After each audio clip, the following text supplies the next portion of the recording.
Dear friends, welcome to the channel. I'm going to read you a description, and I'm interested if you know who I'm talking about. His hair is of the colour of the ripe hazelnut, straight down to the ears, but below the ears wavy and curled, with a bluish and bright reflection flowing over his shoulders. Is parted in two on the top of the head, after the pattern of the Nazarenes. His brow is smooth and very cheerful, with a face without wrinkle or spot, embellished by a slightly reddish complexion. His nose and mouth are faultless. His beard is abundant, of the colour of his hair, not long, but divided at the chin. His aspect is simple and mature. His eyes are blue, grey, and bright. He is terrible in his reprimands, sweet and amiable in his admonitions, cheerful without loss of gravity. He was never known to laugh, but often to weep. His stature is straight, his hands and arms beautiful to behold. His conversation is grave, infrequent, and modest. He is the most beautiful among the children of men. Who am I? Well, friends, if you've been looking at the channel, you obviously should know who I'm referring to here, but that description was actually made by a senator called Lentulus, who was talking about Jesus. And interestingly enough, whether it's coincidence or something else, the inspiration for starting this channel, and indeed starting off the series talking about this master, who we know and identify as Jesus, known in many faiths and known by people who believe and don't believe in any particular faith. I mean, the most famous faiths that have required their adherents to believe in Jesus are Muslims and Christians. Both of these major faiths believe that Jesus is the Messiah. What the respective faiths believe in particular about him is, however, subject of differences, but also a lot of similarities, and we're going to explore all of those things in this channel, amongst other theological ramblings in the channel itself. Something that I didn't cover was the description of Jesus by Lentulus. It was actually a little bit longer than that. I just focused on the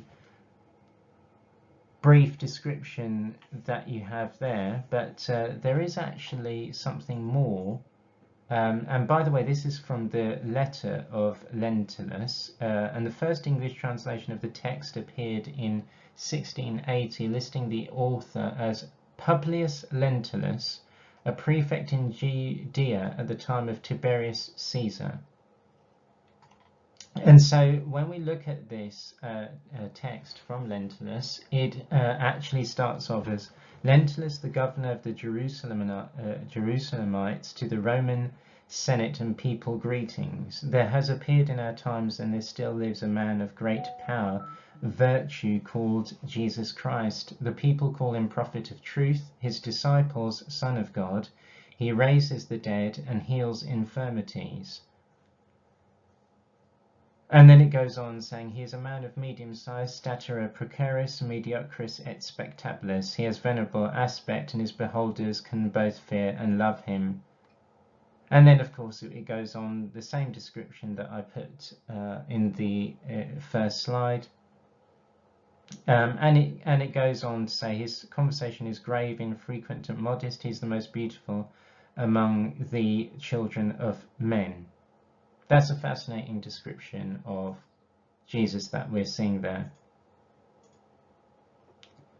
So I just have added this picture about a depiction of Jesus, and I'm not sure what your thoughts are. You can put them in the comments box, whether that actually matches what Lentulus actually said.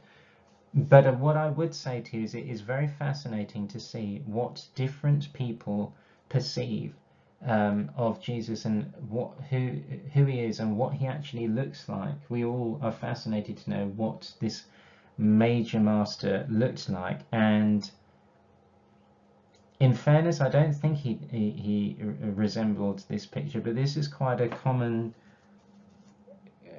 depiction of him. And this particular picture I got from this article, which I've quoted. Da Vinci painting of Jesus sells for a record $450 million. This is described in Vanguard News. Great picture. And just as a side point, $450 million is a lot of money. Just imagine what you could do with that money. But we digress. But that's not the only picture of Jesus, is it? Because we then move on to a picture of a black Jesus. And I could go on and on with different paintings where different cultures basically depict Jesus according to their culture. It's fascinating, but I suppose my point in showing this to you is let's not just be fixated with traditional pictures in the West of Jesus. There are different views about him and different depictions of him, and as you can see here, a different picture with a dark-skinned Jesus, a black Jesus. So let's now talk about the accounts of Jesus and how to interpret those accounts. So obviously, where could we go without first considering 4 of the most popular accounts that exist in the modern day regarding this master? And they are, of course, the 4 canonic Gospels, which comprise of what we understand to be the New Testament today. And these 4 Gospels include Matthew, Mark, Luke, and John. So each of these evangelists, as we like to call them, present, in my opinion, a different kind of slant on the life of Jesus. So Mark is the earliest gospel. His gospel was written around 60 AD. And just by way of information, he was the son of St. Barnabas' sister. And then we look at Matthew, and Matthew is commonly known as the tax collector. But his gospel is interesting because it seems to present Jesus's life more akin to the viewpoints of the Torah, shall we say. Luke is known as St. Paul's physician, but when I look at Luke's gospel, I seem to feel as if he's presenting an account of Jesus that's more friendly to the Gentile reader, the non-Jewish reader. And then finally we go on to John's Gospel, which, unlike the other 3 that we've just talked about, seems to be derived from a different source. It was written later, still in Greek, in approximately 100 AD. Just bear that in mind. So we're saying that John's Gospel is written approximately in 100 AD, and Mark's Gospel is written in approximately 60 AD. And you'll see lively debates about the historical dates and accuracy of these sources in different parts of the internet, books, etc. But when you're thinking about John's Gospel, it's easy for people to think, actually, this is John as in the John who met Jesus, but actually the author of the Gospel is not the same. And it was actually, it was and still is a matter of hot debate as to whether this Gospel should have actually been included as an account of Jesus, because when you look at John's account of Jesus, I suppose one could say it's extremely spiritual, but its whole style is different, very different to the other three Gospels. And it's the reason we're going through this is because we're going to go through in this channel about different stories that we find in these Gospels about Jesus. And the most important thing really that stands out is that there are differences in these accounts. And some of the differences and omissions are such that it does make one question who has got the accurate story about his life. Is there an accurate story about his life? And we'll touch on that later if there's sufficient interest. But these 4 books, which are extremely fascinating accounts with regards to the life of Jesus, are not the only accounts of Jesus. And it's very surprising just how many people are unaware of the different accounts that do exist about Jesus, and those different accounts are available today. And unfortunately, some of those accounts are not available today. And these hidden accounts are called the Apocrypha, a topic of fascination to a great number of people, including myself. So now let's talk a little bit about the Apocrypha. The Apocrypha, in my view, is a collection of writings that is very fascinating to read, and I do encourage you to read it. But in my view, the Apocrypha is important because it comes, in my view, down to a question of autonomy and allowing us as readers to exercise our personal discretion as to how we interpret these accounts that we have of Jesus. Why should other authorities decide who gets to read what about Jesus? And unfortunately, ladies and gentlemen, that is exactly what has happened over the years. Because the church decided that it would make the decision what you and I would be able to read. The church decided what was authentic and what was not. And even if it decided something was not authentic, it went a step further and decided that it didn't want you or me to read those books. It wanted them destroyed. It wanted that information about Jesus to be erased. And I don't know about you, dear listener and viewer, but I don't think it's right for an authority to decide what you and I should or should not read. We all have the ability to discern the facts. Some of us may have different opinions about what is fact and what is not. But why should someone else decide on our behalf? I don't think it's right. Now, I do encourage you to, just out of curiosity, and to open your horizons a bit, to actually get a copy of what did manage to survive. And it's a fascinating read, the Apocryphal New Testament, but it is not the full Apocrypha, shall we say, because it's what managed to survive. And there are a great number of works that I think would be really interesting for you to look at, to read, and to find out what people wrote about Jesus. So I'm now just going to talk about a couple of interesting apocryphal writings. And this is the fascinating thing. What is valued at one time then becomes devalued later on. Again, why? If it was acceptable at one time and not at another, why? Who makes those decisions? Why are they allowed the authority? And that's I believe fundamentally this is one of the biggest tragedies of Jesus's life, in that a lot of information that we should have about this mighty prophet is missing, purely for these reasons. I can't emphasize this enough to you.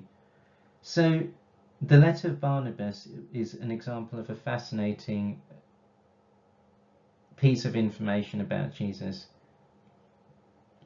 But of course, let's also present the other side of the debate, which was that the church and others felt that these writings were messages of error, were distortions, were frankly just false and lies, which contained misinformation about Jesus, and and in some extreme examples, works of the devil.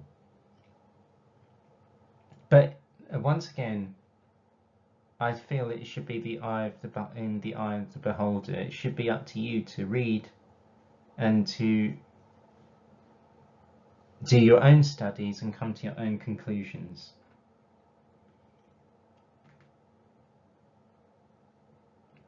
Let's talk about some of these other writings that existed: the Gospels of the Hebrews, the Gospel of the Egyptians, the Gospels of the Nazarenes, and so on and so forth. And let's not forget, of course, the popular apocryphal texts like the Gospel of Thomas and Barnabas's Gospel.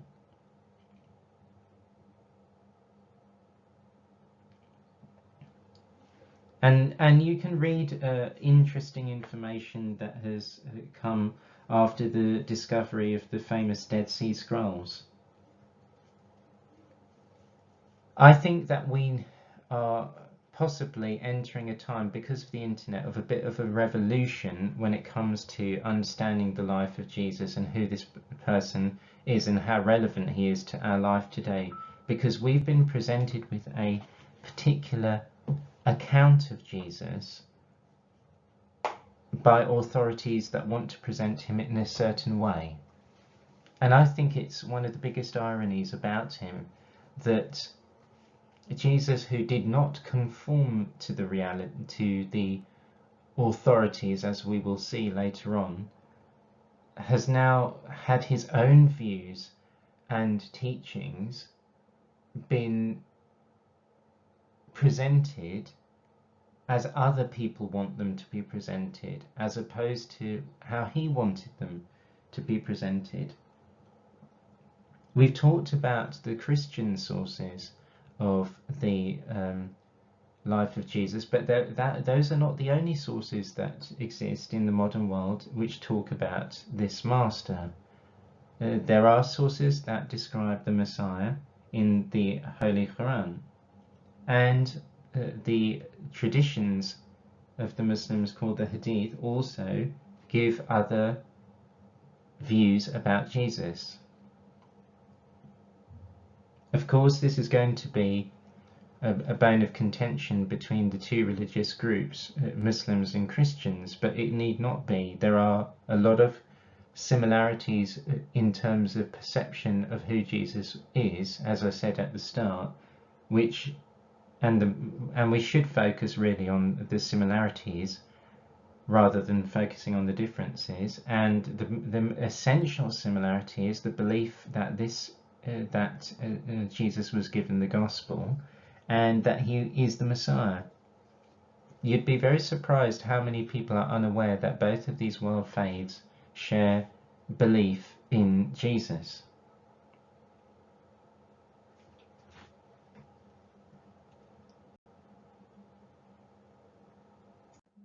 Dear viewers and listeners, thank you so much for spending some time listening to this brief presentation about Jesus. The plan is to upload much more material to give you information and new insights about this figure who's so important and integral in our history. We're going to look at actually quite a few different perspectives about Jesus, and I really hope that you will stay with us in this channel so that we can explore these different views and so forth. Do take a moment to like and subscribe, as it does help support the channel. All the work is done off our own backs without any subsidies. Thank you very much. Take care and see you next time.